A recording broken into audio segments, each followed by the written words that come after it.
हमारी संस्कृति, हमारे संस्कार सदा रहें हमारे साथ। सब्सक्राइब करें तिलक। यदि आप मुझे अपने साथ असुरलोक ले जाना चाहते हैं तो लाइए इस निगोड़े अमृत कलश को। मैं इसे अपने हाथों से देवता और असुरों में बांट दूं ताकि झगड़े की जड़ ही शेष न रहे। हे असुरराज, यदि अमृत रस इस मोहिनी के हाथों से पीने को मिल जाए तो अमृत रस का स्वाद सैकड़ों गुना मधुर हो जाएगा। वाह, क्या सुंदर सुझाव है। हे मनमोहिनी, इस तुच्छ अमृत को अपने हाथों से पिलाकर इसका सम्मान बढ़ा दो और सबको रसमग्न कर दो।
अरे वाह, अब तक तो सौंदर्य समुद्र से निकल रहा था और अब आकाश से उतरने लगा है।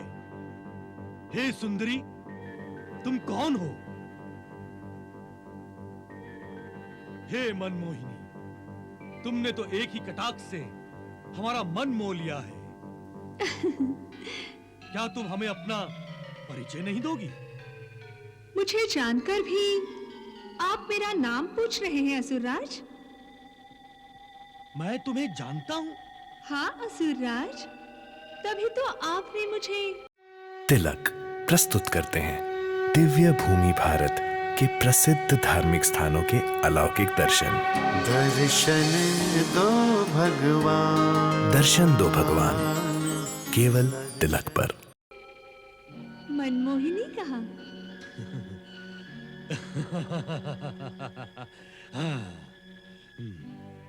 मैं मनमोहिनी हूँ।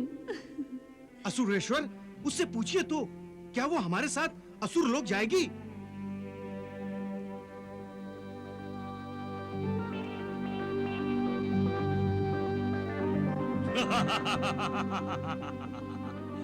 तब तो पुरुषार्थ और सौंदर्य का संगम होगा।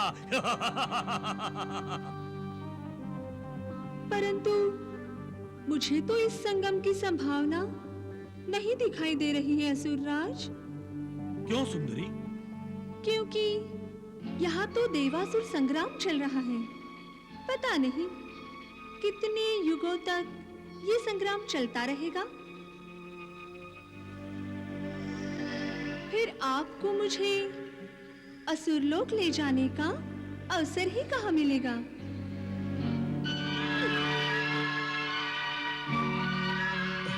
ठहरो मनमोहिनी, तुम हमारा मन मोहकर इस तरह नहीं जा सकती। मुझे रोकने का कोई लाभ नहीं। आप युद्ध कीजिए। हम तुम्हारे लिए युद्ध त्याग सकते हैं। ये सब कहने की बातें हैं असुरराज। मैं जानती हूँ कि आप असुर लोग युद्ध प्रेमी हैं। वो किसी के प्रेम के चक्कर में नहीं पड़ते। हम तुम्हारे प्रेम के लिए सचमुच अपने युद्ध प्रेम का गला घोट सकते हैं। प्यार भी जताते हो तो हिंसा की भाषा में, परंतु मैं जानती हूं कि आप और आपके ये असुर मेरे लिए अपने युद्ध प्रेम को नहीं त्याग सकते। तुम्हें हम पर विश्वास क्यों नहीं होता सुंदरी? इसलिए कि आप सब के सब इस तुच्छ अमृत कलश के लिए एक दूसरे का रक्त बहाने पर तुले हैं। वो मेरा मोल क्या जाने।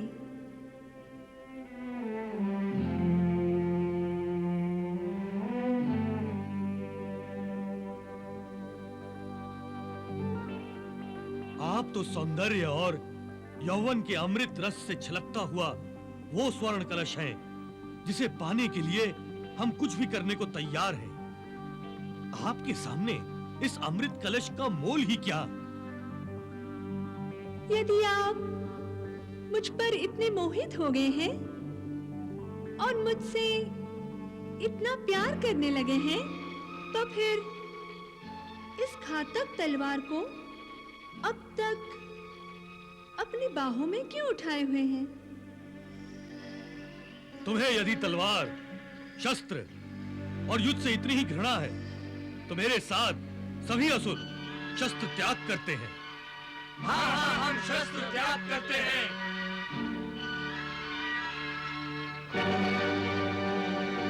शस्त्र तो हमने फेंक दिए, अब और कोई आज्ञा? मेरी आज्ञा मानोगी? हर आज्ञा मानेंगे। आदेश देकर तो देखो। जिस अमरता के लिए आप युद्ध कर रहे हैं, उस अमृत का देवताओं के साथ बंटवारा कर लो।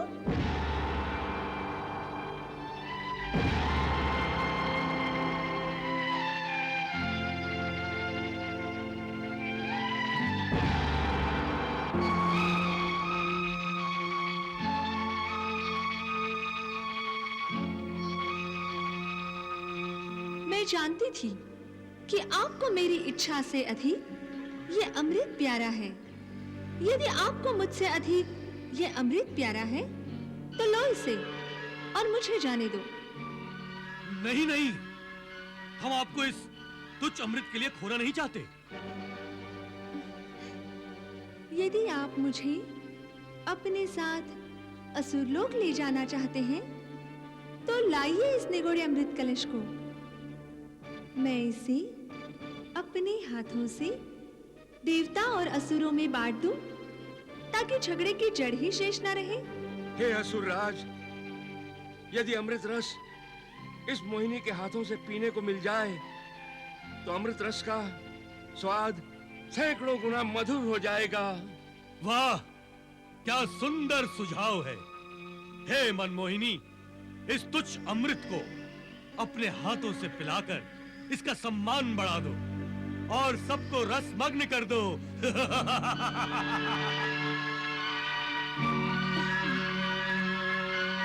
हे असुरराज, ये सुंदरी अचानक आकाश से उतरी है और हमें मोहित करके रख दिया है। हम इसे जानते तक नहीं हैं और फिर भी आप इस पर पूर्ण विश्वास कर रहे हैं। बकवास बंद करो राहु। परंतु असुरेश्वर, अपनी जिह्वा को लगाम दो।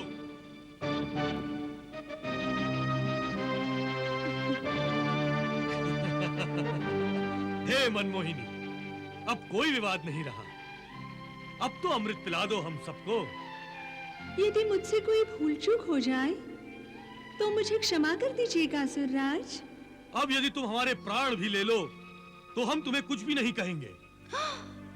अर्थात आपने मुझे अभयदान प्रदान किया? हाँ, निसंदेह। तुम्हारे प्राण तो अब हमें अपने प्राणों से भी प्रिय हैं। मेरे हाथों किसी को कम या अधिक अमृत मिला तो? हम कुछ नहीं कहेंगे।